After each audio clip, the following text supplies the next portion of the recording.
Radyo Pilipinas. Radyo Publiko ng Bagong Pilipinas para sa Bagong Pilipino. Naghahatid ng mahahalagang balita at impormasyon na uugnay ng pamahalaan sa sambayanan. Tulay sa himpapawid ng serbisyo publiko. Radyo Pilipinas. Radyo Publiko. Ang boses ng Pangulo sa Iloilo. Radyo Pilipinas. 585 AM. Oras sa Radyo Pilipinas, 1:01 sa hapon. Adlaw-adlaw, Lunes tugtog Biyernes, ang dulong sang mga balita. Hitabo, issue kag concern, may kaangtanan sa katilingban, sa kaayuhan, pati na ang sa ikaayong lawas. Halin sa mga concern sa mga bata, sa mga lamharon, nagadinalaga kag nagasinultiro, mga hamtong, professional man o mamumugon, mga tigulang, kabuhi kag paghimakas sang mga ginikanan para sa ila kabataan. Pag-ulikid sang panwa, pagtingog sang magkasimanwa, para sa ikaayo sang ila kahimtangan. Ini ang Balitang Sosyal.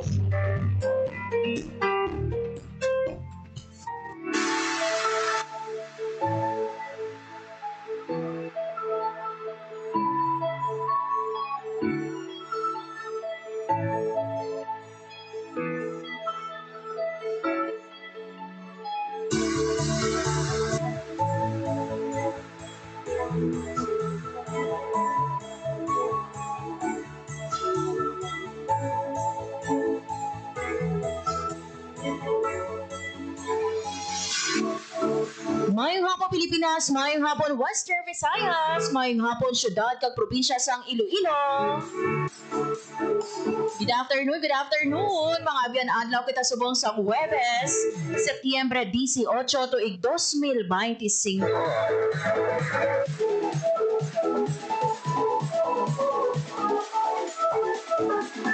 Saka mainit nga hapon sa aton nga tanan, especially sa aton nga mga kauturan nga naka-tune in na sa 585 AM kag nagalantaw sa aton nga Facebook Live sa Radyo Pilipinas Iloilo Facebook page.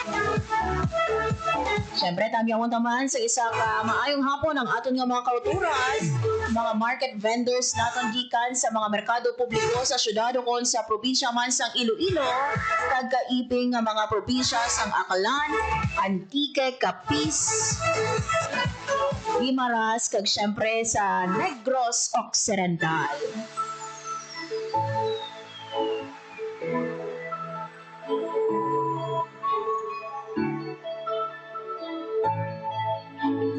Good afternoon ma sa aton nga mga overseas Filipino worker na nga bahin sa nga Pilipinas o kung sang kalibutan. Mga biyan, good morning, good afternoon o kung maayong gabi sa inyo. Kabay pa no nga yara ka mo sa maayong nga kahimtangan despite nga malayo sa inyo nga pamilya. Kabay pa kami diri sa Radyo Pilipinas Iloilo, mapabatsyag sa inyo no ang ginatawag naton sa gihapon nga home. Mga biyan sa kinaandan, ako ang inyo alagad, Marian Grace Aranyata, and welcome sa aton nga pagpangalagad sa programa Balita Sosyal. Damo-damo kita mga abyan no, nga mga topiko nga pag-istoryahan sa aton nga pagpangalagad subong nga hapon.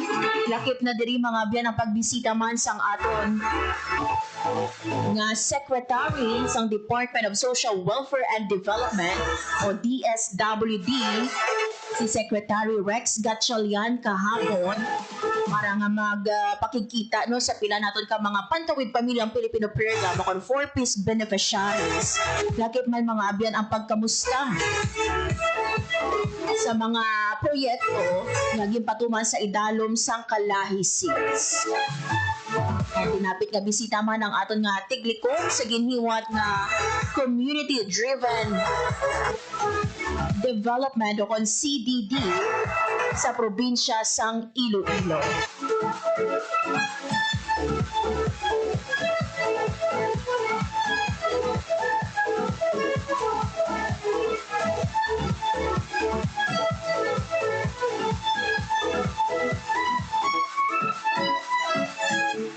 mabati na mo na later on mga biyan sa inyo no ang pahayag diri sa aton man nga tiglikom and at the same time no pila sa mga testimonya mga biyan sa mga benepisyaryo sang Kalahi Seeds Project sang DSWD. For the information of everyone, mga biyan no ining aton nga Kalahi Seeds pila lang no sa mga proyekto nga ginapatuman no sa ilang nga komunidad amo ang mga road project, ang mga tulay basi no makita ninyo kung kaisa no every time nga mag-agi ka mo dira sa inyong tulay may pangalan nga Kalahi Seeds. Ina mga abyan produkto sang Kalahi Seeds. Isa no ka community driven development project. Kung sa di ino mismo kamo nga mga pumuluyo basi gani even mga lolo nyo o kung mga tatay kag nanay nyo pa ang isa sa mga nagtumod no or isa sa mga nag-contribute sa pagtukod sang sina nga tulay sa inyo nga barangay. And later on mga biyan no isa man ka bisita ang aton nga makaupod sa aton nga pagpangalagad subong nga hapon. Kahapon mga biyan no or naghiwat mga man recently ang aton nga Civil Service Commission sang Pasidungog 2025 kung sa diin ang mga regional winners naton ang ginpadunggan. And isa dito mga biyan ang aton nga Healthy Hearts program sang Iloilo Provincial Health Office. Gani later on makaupod naton si Dr. Roddy Labis ang head sang Health Service Delivery Division sang Iloilo PHO agud istoryahan mga beno ano ang buot silingon sa sini nga pagbaton sang aton man nga Healthy Hearts program team sang padungog halin sa civil service and at the same time update naton sa kaso sang dengue. This time mga biyan magakuha kita anay sa pinaka-latest nga lakad sang panahon kaupod ang aton nga Pag-asa Iloilo. Radyo Pilipinas. Weather. Sa atong pinakalinya si Sir Jeff Makiling sa Pag-asa Iloilo. Sir Jeff, maayong hapon sa imo. Yes, ma'am, yung haponitra komunidad mga dito sa weather update sa sumunang adlaw. Thursday, September 18, 2025. Base sa tropical cycle bulletin number 14 naton nga si Tropical Depression Mirasol nakakuha din sa atong Philippine Area of Responsibility. Para naman tayo sa atong tropical depression nga si Nando na estimate naton ara ini sa kalayuan ng 1,335 kilometers east of southwest Luzon, southeastern Luzon. May mga statements ini siya na 55 kilometers per hour lapit sa sentro kung pato sa gilapot 70 kilometers per hour. Pagkahulag ini siya pa northwestward na mahinay. Para tayo sa atong traffic density outlook, ginahanap naton na makulag ini siya nga mahinay northwestward over the Philippine Sea in the next 48 hours.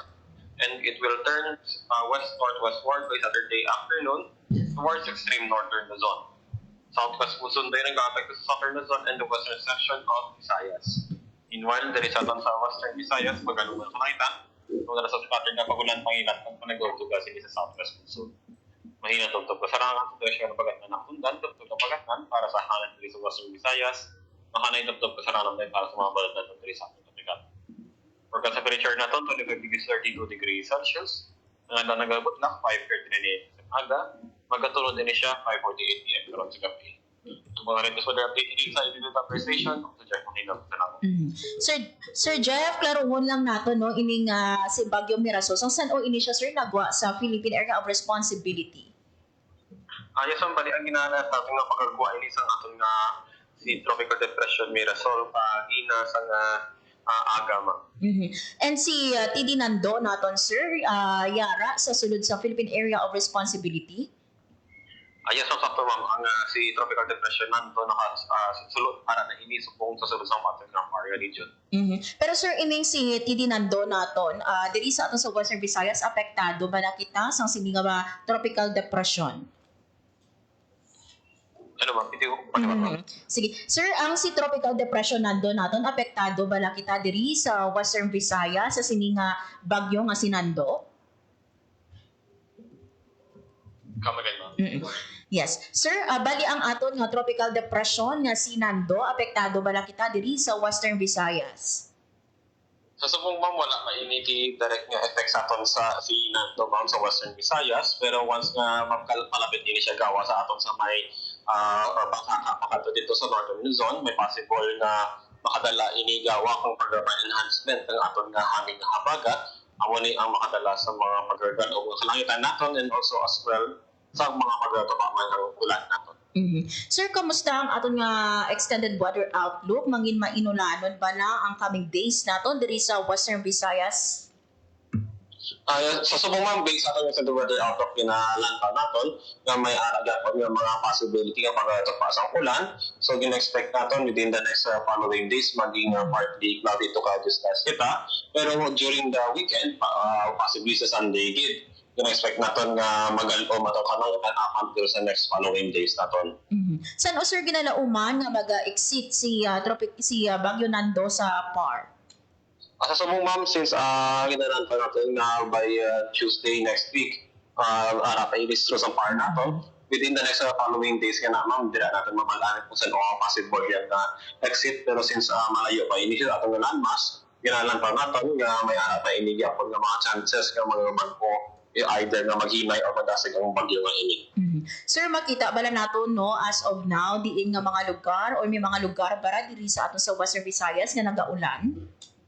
Yes, so sakto ma'am, as of now ma'am, may kita mga na-monitor man yung mga significant possible na pagkatupa sa ulan and also may mga thunderstorm activity dito sa may area ng Aklan or province of Aklan and as well as sa province of Antique. Klaro na to Sir Jeff, nagaulan na or may chance pa lang magtupa ang ulan? Yes, so subong may ara nga possibility nga may magtupa ang ulan dito sa ila. Hanggang sa subong may ara man nga mga ginpagwakit ang advisories dito. Kung sa diin may observe na kita subong ka mga pagtupa sa ulan. Okay, lastly Sir Jeff, ang imo nga panugyan no sa aton nga mga tagpalamati. Sa balik ginaabiso to yapon sa publiko nga maganda kita kang maghapon. Kita yapon, although nga medyo mainit atong panyag po diri sa Iloilo City, expect naman yapon may aragid nga possibility ng mga pagtupa sa ulan, especially during the afternoon or the evening based sa aton nga ginanan sa mga possible nga weather nga conditions naton. Okay, with this Sir Jeff, madamo nga salamat. Kasi na ako sa mga kinalian namin. Radyo Pilipinas. Radyo Publiko. Radyo Pilipinas. There you have it mga abiyahan, si Sir Jeff Makiling, ang ating nga weather observer gikan sa Pag-asa, Iloilo. So si Bagyo Mirasol mga abiyahan, nag-exit na sa Philippine Area of Responsibility, pero may isa pagkikita no ka bagyo nga gina-monitor sa sulod sang PAR, si Tropical Depression Nando. So lauman naton mga abyan no for the next coming days. Posibilidad no sang pag-ulan. Nalauman mga abyan no nga until Tuesday next week. Mangin mainulanon diri sa aton sa Western Visayas. Ini mga abyan nga bangod no sa habagat as mentioned by Sir Jeff.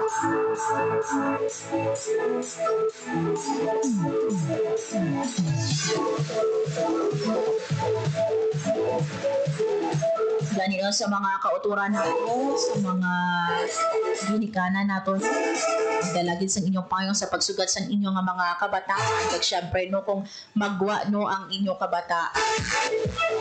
Pagto no sa eskwela, make sure nga nagadalagid no ang inyong mga chikit nga payong ukon sang raincoat.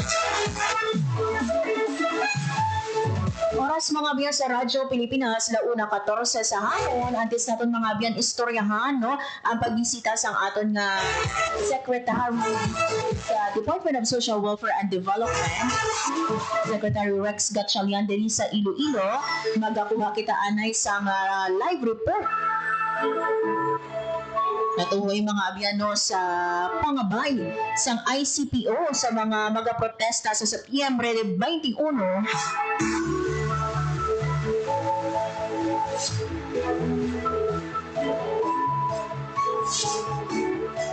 Nga ginatawag Trillion March. Ano ang pangabay diri sang aton nga Iloilo City Police Office. Igadol mga ben ang ini nga balita ni Paul Tarosa. Radyo Pilipinas. Radyo Pilipinas. Report. Paul, mayong hapon. Yan, mayong hapon gid kag sa tanan naton nga tagpalamati ginapanawagan sang Iloilo City Police Office sa publiko. Labi na mga organizers kag mga magaprotesta sa September 21 Trillion Peso March nga patigayonon iniyan sang tawhay kag wala sang kamo ginarespeto sang Iloilo City Police Office ang kinamatarong sang publiko sa paghiwat sang public assemblies o kon rallies sa Iloilo City sa dinggin man sang ICPO ang no permit, no rally policy. Iti, nadumduman sa aton tagpalamati mismo si President Ferdinand Marcos nagambal nga ti kung siya guro ni Presidente, Yes. maano siya, maupod Protesta. siya ay isa siya mismo, akig siya sa sining mga akusasyon, aligasyon sa korupsyon sa gobyerno. Muna nga ti mas mayugid nga mapautwas sa aton nga mga kauturan ang pagkadismaya nila no, sa mga nagakatabo. Suno kay ICPO spokesperson Sheila May Sangrines, abisar nga ti ginlift na ining no permit, no rally policy, may pila sa gyapon nga grupo nga nag-submit sa application for permit para sa iwaton nga pagprotesta. Ti okay lang man ina, no? Para may guide lang ang aton nga kapulisan, okay gid na. So sa pagpanghanda sa trillion peso march, naka-standby ang Civil Disturbance Management Unit sa ICPO in kaso nga kinahanglan ang sang sitwasyon. Amo yung mga may ano bala, may mga dala balang shield na, Yes. batuta. Pero te mas mayo gid yang wise ang gamo. Yes. Ano lang, pautuwas lang kamo sang inyo nga mga issue hibubunot sa gobyerno, pero wala lang sang gamo nga himuon. Ginmanduan sang Iloilo City Police Office ang tanan nga units nga mangin alerto kag maghatag sa assistance kon kinahanglan. Nagapabili nga committed ang ICPO sa pagpatubad sa public safety samtang ina-exercise sa mga pumuluyong ila kinamatarong sa pagprotesta.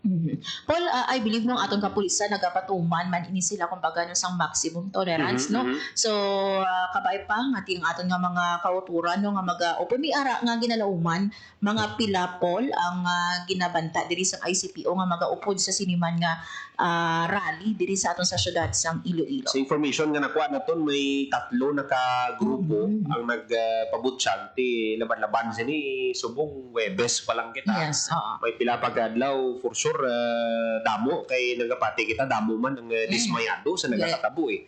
So mayo na mabatian sang aton nga gobyerno ang hibubunot sa aton nga mga kauturan. Yes. Kaga isa dira po sa tinutuyo naton nga ti ipakita no hindi lang kita sa kumbaga sa social media nagapakita sang aton nga kaakig but sa sinino nga pagtingob naton ipakita naton nga akig kita sa mga korap nga mga opisyal.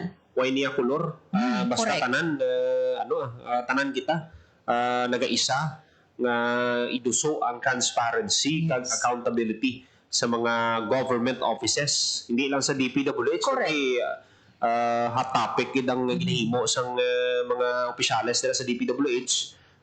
Tanan ahensya sang gobyerno dapat transparent kag accountable sa ilang mga ginahimo dira sa ilang tagsa ka opisina. Yes, madamo nga salamat po. Yan balita sa Iloilo City Police Office para sa Bagong Pilipinas. Paul Tarosa, Radyo Pilipinas, Radyo Publiko. Radyo Pilipinas. Radyo Publiko. Radyo Pilipinas. There you have it mga biyano. Report ni Paul Tarosa gikan sa Iloilo City Police Office ang pangabay manos ang aton nga ICPO sa mga magaupod sa pagahiwaton nga trillion peso march sa September 31. Makita natin mga abiyan subong no sa social media no ang kaakig sa mga pumuluyo. Actually hindi lang sa social media no, even kita no mabatsyagan naton sa mga friends naton, sa miyembro sa pamilya naton, sa mga upod naton sa opisina ang kaakig nga nabatsyagan bangod sa korupsyon.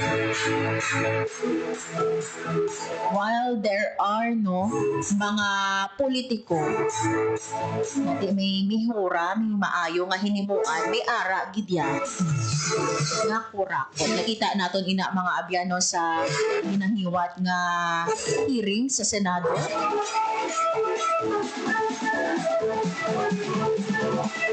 Siyempre ang ginahiwat man nga hearing sa House of Representatives. Hindi mo mga ayan mabatsyagan. Isa pa lang ina ka ahensya sang gobyerno. Wala pa na-expose ang iba. So, kabay pa sa mga maupod diri sa aton sa syudad sang Iloilo. Angin peaceful kag orderly ang hiwaton nga pagprotesta. So, pasalig man sa aton nga ICPO nga nakahanda ang aton nga katapos ang kapulisan. Antes pa man ang Setyembre 21 nakaschedule ini mga event September 21 hindi lang diri sa aton sa syudad sang Iloilo, but this is a nationwide nga protesta. Oras mga biya sa Radyo Pilipinas, 1:21 sa hapon. This time mga biya, ipabati ko sa inyo ang pahayag diri ni Secretary Rex Gatchalian. Kahapon mga biya, nagbisita ang aton nga Tigliko. Diri sa aton sa Iloilo, una mga biya nga events ang aton man nga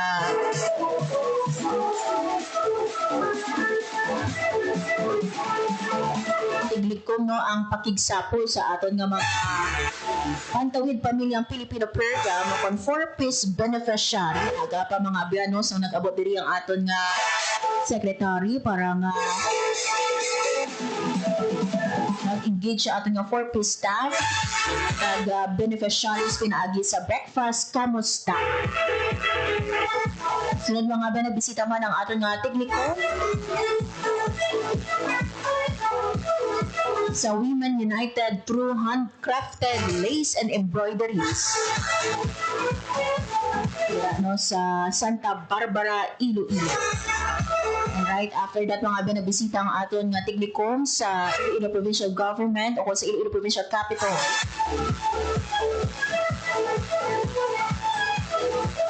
Sa diinaw nag-istoryahanay diri si Secretary Gatchalian, si Governor Alfred Defensor Jr. sa mga best practices. Labi na sa pag-provide sang housing sa mga informal settler families. Kag siya man ang dinapit nga bisita sa ginihiwat nga community-driven development o kung CDD Days ang Iloilo. And at the same time, mga binagbisita man ang aton nga Tiglikom sa Haniway kung sa diing check ang pila sa mga Kalahi Seeds projects. Ari ba na mga biyan pamatian naton ang ginahiwat nga ambush interview with Secretary Gatchalian sa katapos sang media. 5 pa kami nagsimula ay may flight landed at 5 a.m. Una kasi pinakakamusta ng ating Pangulo yung program implementation ng 4Ps. Kaya kanong umaga pinagpo natin sa Jollibee na maaga yung mga 4Ps beneficiaries natin, pati na rin yung mga case manager, mga municipal at city lane. Kinaalam kasi natin kung paano pa natin mapapaganda yung pag-implement ng programa. Maganda na siya, pero gusto ng presidente natin pagandahin palalo. Pagkatapos nun, sumilip kami sa isang sustainable livelihood program, yung mga nagbuburda. Kasi programa rin yan ng DSWD at tinitignan din natin kung paano naging matagumpay ang kanilang negosyo na maliit para makopya natin sa ibang lugar. Then nagtagpo kami ni Governor Toto Defensor sa Kapitolyo dahil nilunsad niya yung Community-Driven Development Initiative ng lokal na pamahalaan ng provincial government. At yun hapon, nag-ikot tayo sa mga hanging bridge o yung mga kalahi programs para makita natin ano ba yung naging impact nitong mga programa na to, mga tulay na to, mga lansangan na to, mga maliliit na proyekto na to sa buhay ng mga tao. Kasi na-aprobahan na ng ating Pangulo yung next na yugto ng pondo for next year. Gusto natin malaman ano at saan pa tayo makakatulong.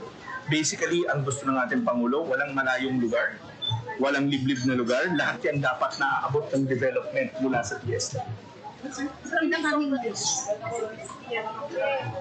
In the coming years po, Secretary, ano po ba yung maaasahan ba natin ng mga project? Well, palalakasin natin yung 4Ps. Kasi marami tayong mga 4Ps beneficiaries na gagraduate, so sisiguraduhin natin na papangalagaan sila. So, number 2, sisiguraduhin natin na mapapayabong pa natin o mapapayaman pa natin yung Sustainable Livelihood Program natin kasi yun yung development program na talagang aahon sa ating mga kababayan mula sa kahirapan. Gusto rin natin tignan yung mga Kalahi Seeds projects para masigurado natin na walang lugar na naiiwanan kahit gaano sila kalayo. Sir, ano po yung speaking of 4Ps, ano po yung reaction natin na may planos iba natin na lawmakers na tanggalin ang 4Ps? Actually, kausapin yung mga lawmakers, maaaring mali lang yung naging komunikasyon o yung konteksto. Wala naman may gustong tanggalin ng 4Ps. Ang gusto nila, pagtibayin, pagandahin yung programa. Sa katunayan, next year, full budget yung 4Ps, so tuloy-tuloy ito. Sir, amidst all the issues ng mga sa tagal ng mga projects, and here comes yung Kalahexis na very strong pa siya even after like 30 years na. Ano pwede sabihin? So, pwede Kami, we always believe in DSWD na ang komunidad ang may kakilala tungkol sa kanilang mga pangangailangan. Sa Kalahi Seeds kasi ang kakaiba dito, sila ang pumipili, sila nagpo-procure sa murang halaga, sila nag-execute o gumagawa, at sila rin ang magpapatakbo at mag-maintain. Naniniwala kami, katulad ni Governor Defensor kanina sa Kapitolyo, projects are by the people, of the people, for the people. At naniniwala kami na mas sustainable pag ganyan ang modelo natin. we advocate this with other projects. Well, ayaw ko magsalita tungkol sa ibang departamento. Siyempre, bawat proyekto may kanya-kanyang peculiarities. Ayaw ko magkomento sa proyekto ng ibang departamento na hindi ko naman alam ang detalye.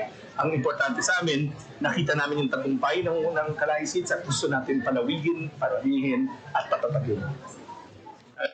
There you have it mga biyano, ang pahayag ni Secretary Rex Gatchalian sa Department of Social Welfare and Development sa iyang pagbisita no right after sa ginhiwat nga CDD Day sa Iloilo Provincial Capital ang pagbisita niya no sa duha ka Kalahi Seeds projects dira sa Banwasang Haniway.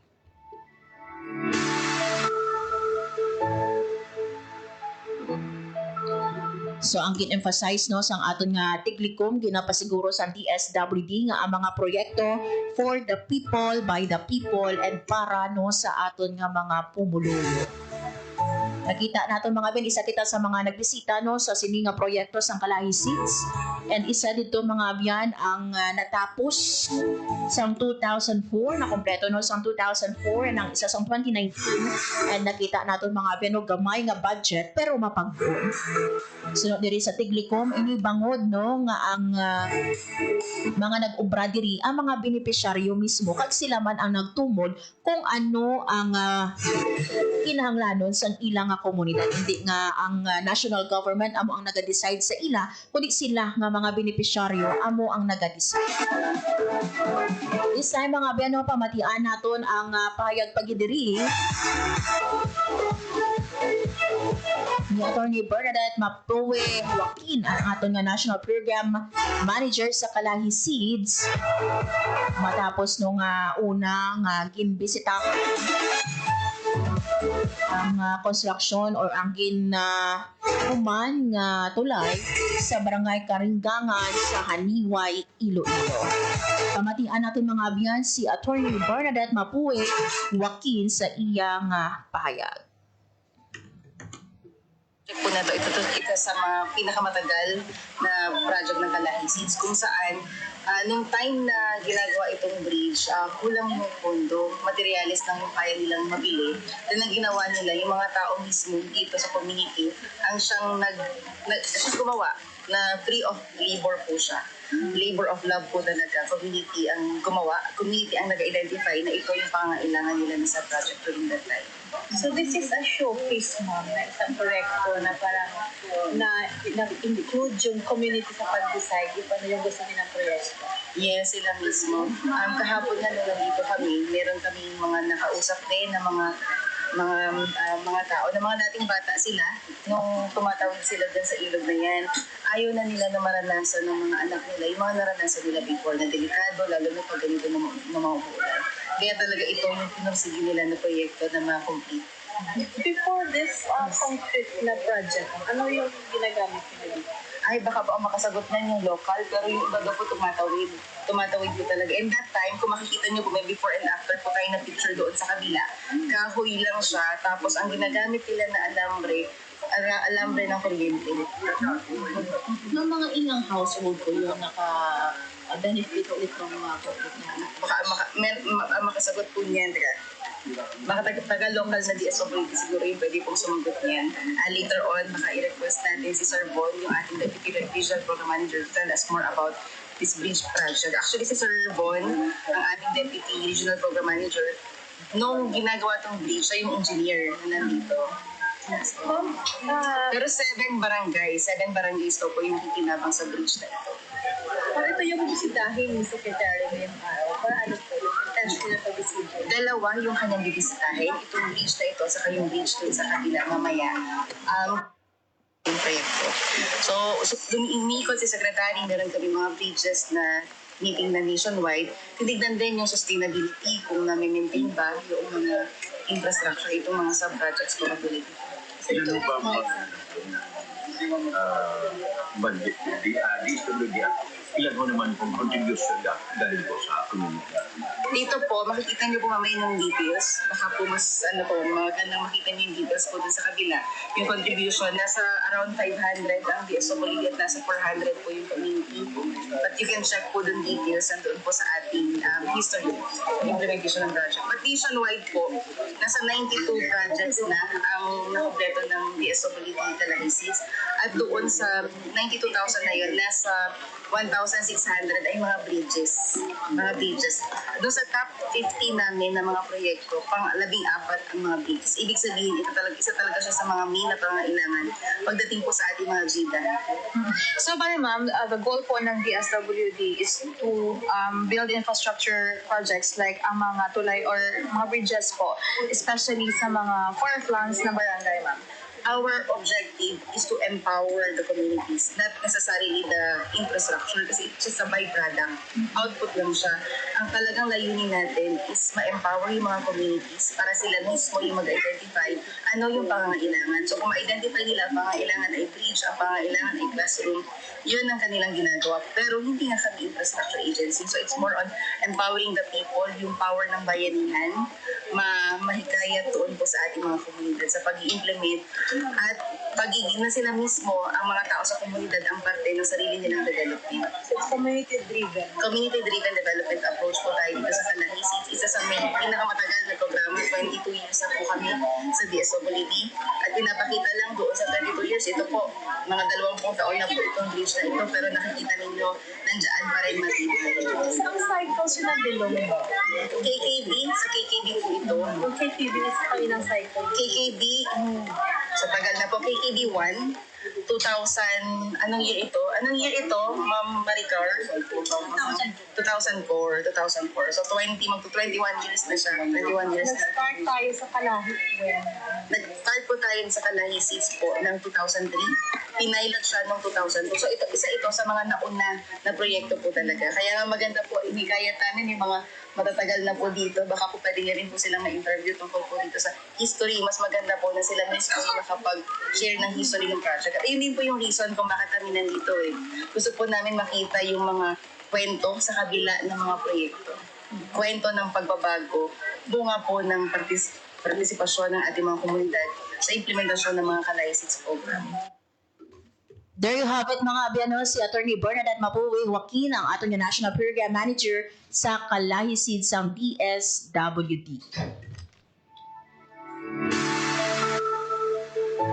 So payag niya mga abiyano, since nga nag-umpisa ang Calahisi's 2003, isa sa mga una nga projects ining tulay dira sa Barangay Karinggangan ang construction sang 1.6 million nga tulay nga nakabenepisyo ang 168 ka mga pumuluyo. Pamatian ba na natin mga abiyano ang isa sa mga naghatag sang iyang testimonya, isa ka community volunteer, si Nanay Hena Epaleta, kadako nga bulig ining pagtukod sang tulay pinaagi sa Calahisi's sa ilang barangay. Sa mga bisita po, good afternoon, nang pumunta dito po sa amin sa project sa Calahisi's program. First po, yung una na wala pa po kaming tulay, yung sobrang hirap po ng aming mga dinadaanan, lalo na po sa mga estudyante, sa mga farmers na during harvest time ng kanilang palay, mas mahirap po kasi yung dati wala kaming kalsada, walang tulay. Kaya yung dati yung aming sasakyan, doon po kami sa kabilang barangay sumasakay at dinadala yung mga produkto namin bago balik sa bayan. Kaya po sobrang hirap, lalo na sa mga bata na nag-aaral sa primary, elementary, tsaka sa high school. Yung primary namin kasi po, yung maliliit, minsan hindi namin alam, biglang ulan sa taas, dun sa bundok, hindi namin alam, yung mga bata, umuwi na, minsan tumatawid sa ilog, nakakatakot po, wala kaming tulay. Pero ginawa po lahat namin ng mga barangay officials nung bago po kami magkaroon ng tulay na to. Gumawa po kami, sir, ng hanging bridge. Ayun po sa may picture dati before. Yun po ang ginawa namin tulay, yung hanging bridge na kawayan. At sa yung kable ng electric yung ginawa namin pang tali para lang po magkakaroon ng tawir ang mga bata ng estudyante na kahit paano po, hindi masyadong mahirap. Sorry po, emotional ako. Tapos during na mayroon na pong kalapit na dumating po sa aming bayan, nakintuwa po namin kasi po, sinabi sa amin ng municipality ng LGU na mayroon daw kalahit na papasok sa municipality na may ibibigay ng mga project. Pero medyo mahirap, pero at least gumawa kami ng paraan. Plano po kami ng project proposal, isubmit po sa DSWD sa under sa kalahit staff. Sa awa po ng may kapal, nakapasa po kami. At ito na po ngayon, tulay, ini-enjoy ng mga bata. Hindi na po kami natatakot sa mga baha o kung sakaling dumating. Pero one time, nagkakaroon din po ng problema, sir. Kasi minsan, alam mo naman yung bagyo, yung time na bagyo Frank, nasira rin ito po yung tulay nito. Lahat ito po wash out. Yung ito na lang sa taas na tira. Tapos one time, kahit pa paano po, tulong-tulong po yung LGU, volunteers, barangay officials na ibalik sa dati yung ng tulay. At least magiging maayos po lahat. Pero yung tulay na po na ito, nakapag-bless po kasi nakasagip din minsan ng isang buhay during ang typhoon Frank, yun ba? Yung malakas kasi yung tubig doon, sir, May bahay na dalawang tao lumukso sa bahay nila, tumalang sa pintana. Yung isa nakakapit sa may punong kahoy ng akasya at straight siya. Yung isa po, hindi inano po siya, nakahawak sa may kawayan. At dito po sa wings na tulay na yan, dyan siya po nakakapit at nakayakat. Hanggang po sa bumaba yung tubig. Yan po at least nakasave ng isang buhay po yung tulay na to. Kaya thanks to God, safe siya. Tapos ito po lahat kami There you have it mga biyano ang kabahin sa testimonya ni Nanay Hena Epaleta, isa ka community volunteer sa Barangay Karinggangan kahapon sang nagabot si Secretary Rex Gatchalian kaging bisita ang tulay nga gina-construct sa Ilaya nga barangay. Susunod diri kay Nanay Epaleta habal gani tamaan siya ka emotional every time nga ma-remember niya ang ginobra nila nga makeshift o made of kawayan or made of kahoy nga tulay para lang nga makatabok ang ilang or sila nga mga pumuluyo halin sa banwa sang Haniway pahagto sa ilang balay o kung halima sa ilang balay pahagto sa banwa kag para lang nga maka-eskwela ang ila kabataan. So with the help sang Kalahi Seats sang DSWD na patukod sang 1.6 million pesos nga bili sang tulay. Hindi mga beno ang gin-emphasize sang DSWD nga kabahin ini siya sang community-driven development project. Buot silingon, ang aton nga mga pumuluyo naga-identify sang proyekto kag sila man ang isa sa mga nagabulit sa pag-construct sang mapilian nila nga proyekto.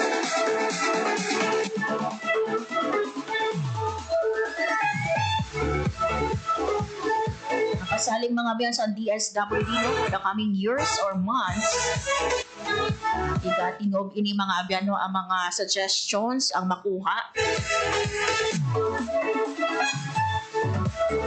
Ang mga suhestyon sang aton nga DSWD para nga magplano sa mga proyekto sa masunod nga tuig. So isagid mga abyan sa ginapa-inspect sang aton nga Presidente Ferdinand R. Marcos Jr. ang mga malayo nga lugar magkuha sang ilang suggestion sa gobyerno para nga mabuligan sila para nga ma-make sure ang development sa ilang lugar despite nga yara sila sa mga gina-consider nga GIDA o geographically isolated and disadvantaged areas.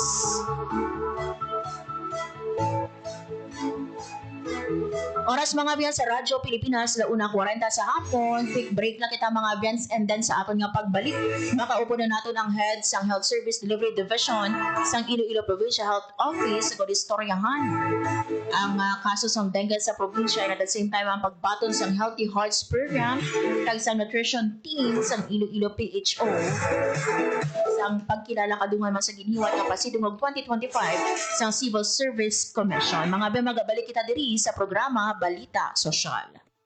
Hatid ay balita, impormasyon at sari-saring kaalaman tungkol sa sektor ng agrikultura sa ating bayan. Usapang Agrikultura kasama ang Department of Agriculture. Alamin ang mga hakbang ng administrasyon para mas mapaunlad pa ang iba't ibang industriyang agrikultural at pakinggan ang mga proyektong handog sa mamamayan upang mapalago ang kanilang mga kabuhayan. Usapang Agrikultura, Lunes hanggang Biyernes, alas 5 ng umaga, dito lang sa Radyo Pilipinas. Oras sa Radyo Pilipinas, 1:41 sa hapon. Radyo Pilipinas. Radyo Publiko. Radyo Pilipinas. Sa gihapon mga biyan, nagapamati ka mo sa programa Balita Sosyal kag akong inyong alagad, Marian Grace Aranyata. Siningkaron lang mga biyan ang ato nga Civil Service Commission nagiwas ang pasidungog 2025 kung sa diinog gipadunggan ang aton nga mga regional winner sa ginhiwat naton nga Honor Awards Program. Kag isa diri mga biyan sa ginpadunggan ang aton nga Healthy Hearts Team kag ang aton mga nutrition team gikan sa Iloilo Provincial Health Office. Makaupo nato mga biyan subong nga hapon ang aton nga head sa Health Service Delivery Division and at the same time no ang team leader sa aton nga Healthy Hearts Program sa Iloilo PHO si Dr. Rodney Labis. Doc, maayong hapon sa imo and welcome diri sa Radyo Pilipinas Iloilo. Kung Mama Mariano sa tanan naton nga pagpamati kag taga lantaw sa aton programa sa Radyo Pilipinas, especially diri sa probinsya sa Iloilo. Yes. Doc, recently no, as mentioned, ang aton nga Civil Service Commission naghiwat sang pasidungog 2025 and isa no ang aton nga Healthy Hearts team kaupod man ang nutrition team sang Iloilo PHO sang gin padunggan. Ano kadako nga bagay ini Doc nor ano ubot silingon sa sining pagpadungog sa inyo nga team sang aton nga Civil Service Commission? So kami no sa Iloilo Provincial Health Office, we are very much honored no to have received this recognition from the Civil Service Commission, Regional Office 6 kay ining pagpas dako nga award para sa isa ka government worker and kami sa PHO ang duwa na ka-team ang nutrition team, the Healthy Hearts team, dako ginapasalamat nga na-recognize ang effort sa team sa deliver sa mga programa naton. Ini nakitaan man no, nga sa pagbululigay sa naton nga team nga ma-deliver ang programa na nalambot nato lang ginato isang programa mapalambot na naton nga serbisyo sa mga pumuluyo kag ma-improve ang ilang health outcomes kag well-being. So sa Health Hearts program, kaupo na nato ng program from the Department of Health, World Health Organization kag sa iban nga mga agencies involved, especially nga aton implemented sa local government units, kaupo na nato nga mga barangay health workers pagin. Ato nakitaan nga basta magbinuligay ang aton nga mga government workers na taga sa dedikasyon ng pag-implementa sa programa, masigurado naton nga mapalambot naton ang serbisyo nga dapat ipaabot sa aton ng mga pumuluyo kag nakita naton nga sa pag-implementa nato sa maraming nga programa nakabenepisyo gid naton mga pumuluyo no na sa among Healthy Hearts team sa pagbinuligay namon kaupo ng mga LGUs naton na lambot naton ang pinakamataas na BPP control rate sa bilog nga kalibutan no as recognized by the World Health Organization nga na ang BP control isa ka pinakamanaming indikasyon nga once kontrolado ang isa ka BP sa tao nga may hypertension, masigurado naton nga ma-prevent nato ng mga komplikasyon nga pwede makaresulta sa mas malala nga balatyan kagaya sang balatyan sa kidney or pwede nga heart attack or stroke ng kalmanan sa pasyente nato nagakapatay. And of course no, isang sa impact sa aton nga programa sa pagbibigay sa membro sang team naton sa Health Hearts program, mas napan namin nato ng partisipasyon sa aton nga local government units sa programa. So nakita natin nga through our implementation, ang mga LGU subong nag-invest na sa non-communicable diseases program kada mas napamahan namin ang access sa aton nga pumuluyo sa mga serbisyo naton sa hypertension, especially sa primary care level or sa regional level. Yes. Doc, no, ano ang mga ways forward nato no right after nga nabaton ining pagpadungog I know no nga hindi diri magauntat man ang efforts ng aton man nga Healthy Hearts team, ano pagit ang nakalinyada naton nga plano, naka-pipeline naton nga plano, Doc, sa province of Iloilo? Oo, so actually ang pagbaton sa award ni isa ka challenge sa amon nga timan para masigurado nga masustinar ang efforts namon nga ginhatag or mas mapanami pagin kay ang implementation sa program nato hindi pwede nga mapatay after naton sa recognition. So dapat implementasyon sa program nato sigurado nato nga masustain naton. So parte nila sa program nato sa polisiya para masuportahan sa provincial government sa LGUs nato ng programa.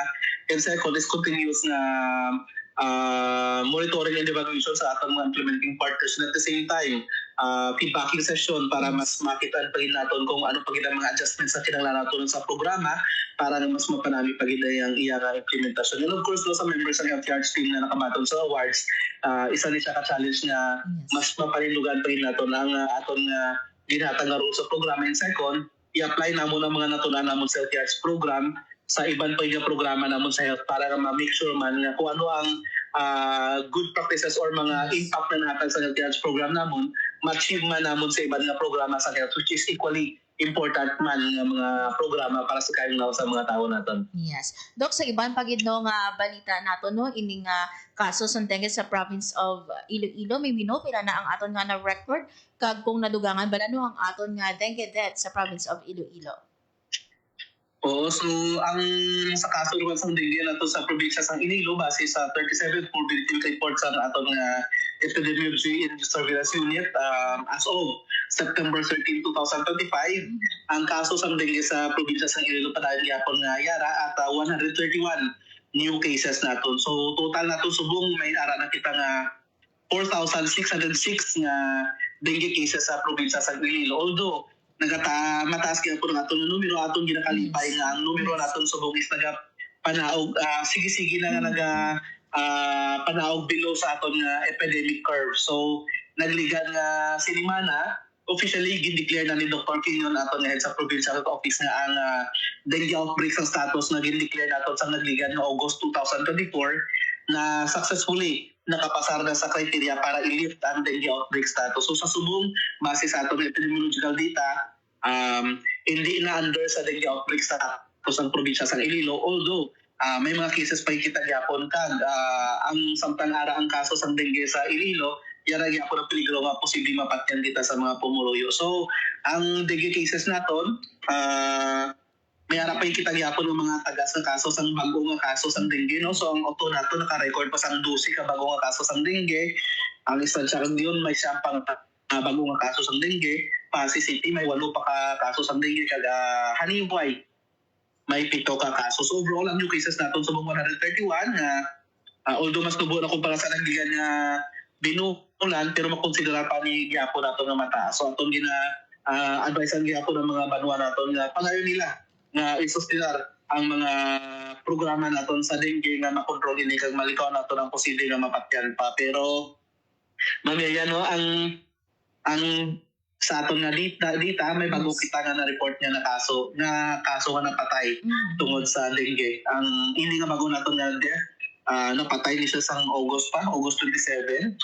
5 years old ni siya nga babae halin sa city sang Pasig nga napatay tungod man sa mga komplikasyon tugas ang malatian nga dengue. So muna sa aton mga pumuluyo gin-advise ang ginatanong nga although panawag aton nga kaso subong nalit ang dengue outbreak status para kita gyapon na manginlaman kag ipaktison ang ginarekomenda sa Department of Health nga 4S kontra dengue para nga maproteksyonan gyapon naton nga panimalay kontra sa peligro tugas ang balatian nga dengue. Yes. Dok, balikan ko lang. Ang sa Pasig City nga dugang nato nga dengue death nga 5 years old, mali suspected ini siya dok nga dengue nga ang kinamatay niya or pagdayon kita sa gihapon sa pag-verify?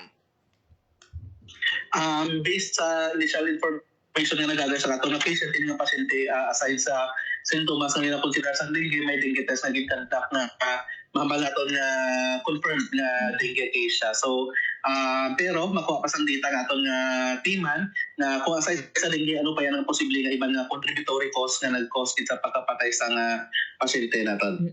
Dok, madumduman ko no mga month of June or July no aviso gid no ang ating nga Iloilo PHO sa mga kauturan naton nga sige maglimpyo kiti we fear nga basi maglabot sa 20,000 or more than that no ang aton nga cases sa dengue.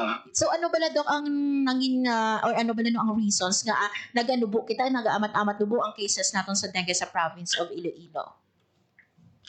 Tama rin Marlos, ang actually nakulban na kami ni Santo kung mo nang rason na ginintensify natin ng kampanya kontra dengue kaya base sa aton nalitan last April and May, ang projection natin posible nga malambot natin ang dengue outbreak status na kapares ang 2019 kung saliin nga ang hospital natin punuan o isang makato ng pasyente. Pero I think no, sa pagbulol sa mga pumuloy man kapag sa programa sa provincial government sa bulig sa kampanya ni Governor Defensor Man, naging effective ang pagbuloligay nga approach nato no ihalin sa provincial government sa assistance sa aton mga provincial sanitation inspectors hasta sa mga kooperasyon kag implementation man sa aton nga mga municipal dengue program coordinators ko po ng ilang municipal environment and natural resources officers kay nakita nato ng dengue solid waste management nga concern ang paghulang man sa mga barangay officials naton mismo ko po ng ilang mga pumuluyo nga every week nag-conduct sa clean-up activity, especially sa mga areas natin na may mga clustering sa dengue cases. So, although may mga cases pa kita, pero nakita natin na ang pagbuloligay halin sa provincial government at sa municipal pagkakaupo ng mga barangay officials natin ng mga pumuluyo mismo sa somehow na prevent natin ang ato nagligan nga projection nga more than 20,000 cases ng dengue for 2025. So ang amon subo nga projection is around 5 to 6,000 na lang ang posible nga maging kaso naton subo nga tuig or basi mas manubo pa compared sa kaso naton sa nagligan nga tuig 2024. Pero again no, amo gan hambal ni Dr. Kinyon although ka panawagang cases naton hindi kita magpakampante kay masi kung magpakampante kita karon makibot naman kita nga sunod nga bulan maduging naman ang malatian nga dengue kaga ang projection naton ma-influensya naman ka mataas sa aton nga kaso kaga mas namo nga kaso sa dengue mas namo ang kabataan naton at risk na posible mapatay tungod sa malatian. Yes. Lastly siguro Doc no ang imo na lang panugyan sa aton nga mga tagpanamati especially sa mga pumuloy nato sa probinsya sa Iloilo. So sa aton mga tagpanamati especially dili sa probinsya sa Iloilo ang inyong Iloilo Provincial Government kag ang Provincial Office padayon nga nag-remind sa aton mga pumuluyo nga padayon naton nga i-practice ang subok na forest strategy sa Department of Health kontra dengue. Padayon kita na magpanilo at least once a week sa aton nga mga panima sa aton usaran, sa aton nga eskwelahan kag sa aton nga ulubrahan nga libuto ng kutob ka mga ginatihira sang tubig na pwede pangitlugan sang dengue nga lamok aton inigubon, ulaon or itakluban para nga wala sang itlugan ng dengue nga lamok. Kung wala sang dengue nga lamok, wala man sang dengue. And second, no, aside sa mga protective measures naton, sa aton mga pumuluyo kung nagahinanat 1 to 2 days, hindi na magpakapantik at kita nagilayon sa aton health facilities either sa RHU or sa hospital para nga malantaw sa doktor kung imo nga namatsagan nga balatian, tugas ang dengue or sa ibang nga balatian para nga ma-early nga ma-detect, early man kita makatag sa pagbulong kag ma-prevent ang mga komplikasyon nga pwede magresulta sa pagkapatay sa aton nga mga pumuluyo nga may balatian nga dengue. And of course, no, aside sa dengue, nagkataas man sa buong kaso sa aton hand, foot, and mouth disease. So, ginapangabay man naton ang mga pumuluyo naton, especially may mga kabataan na buligan naton na mag-practice sa proper hygiene kag cup etiquette, magugas permis ang kamot, kag kung mag-ubor pagatsi, magtabon sa ilong, kag mag-disinfect permis ang kamot naton. Kag sa aton mga ginikanan, kag mga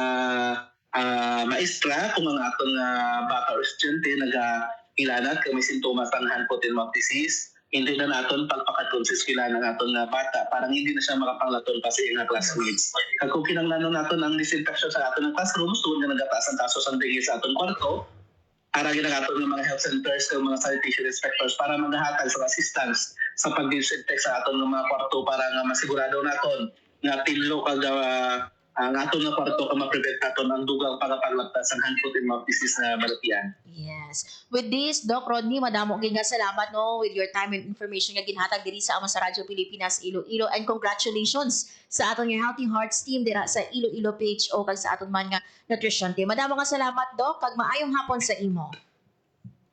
Madamo gyud salamat ma'am no, and thank you rin sa Radyo Pilipinas sa padayon nga pagsuporta sa advocacy sa provincial office para nga masigurado nato nga aton mga pumulong Ilonggo informed properly sa aton nga mga health programs kag mga impormasyon nga makabulig sa ila nga maproteksyonan ang ilang mga kaugalingon. Thank you very much and good afternoon. Good afternoon, Doc. Radyo Pilipinas. Radyo Publiko.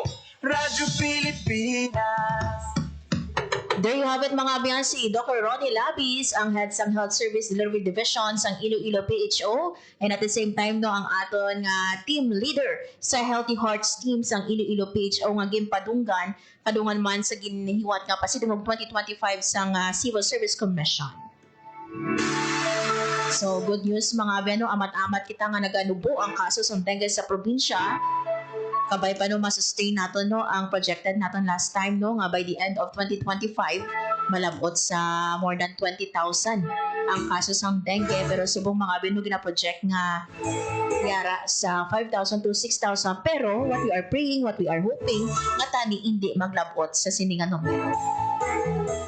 We still have how many months left, no? At is magtakop ang 2025. Kabay pa nung mangin healthy kita tanan, malayo no sa masakit.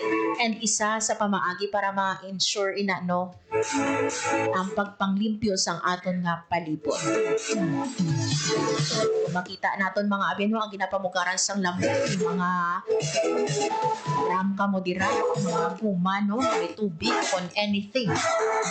May pondo nga tubig ulaon pakulbong para nga hindi pagpangitlugan sang lamok. So once again sa aton nga nutrition team, Healthy Hearts team sa Iloilo PHO, congratulations. Kabay pa no ining pagpadungog sa inyo sa Civil Service Commission will serve as inspiration. Pabaskogon pagid baka maayuhon pagid ang mga services, ang mga health service delivery o mga health services sa aton nga mga pumuluyo sa probinsya sang Iloilo. And sa tanan pagid nga gipadunggan grupo man o kon individual sa Civil Service Commission Region 6, congratulations sa inyo. Oras mga biya sa Radyo Pilipinas, 1:58 PM. Na kita nabilin nga oras sa aton nga pagpangalagad sa programa Balita Sosyal. Thank you so much sa inyo nga pagtutok subong nga hapon sa mga nagiso sa ila radyo sa 5:85 AM kag sa mga nagalantaw sa aton nga Facebook Live sa Radyo Pilipinas Iloilo. Madamo gid nga salamat.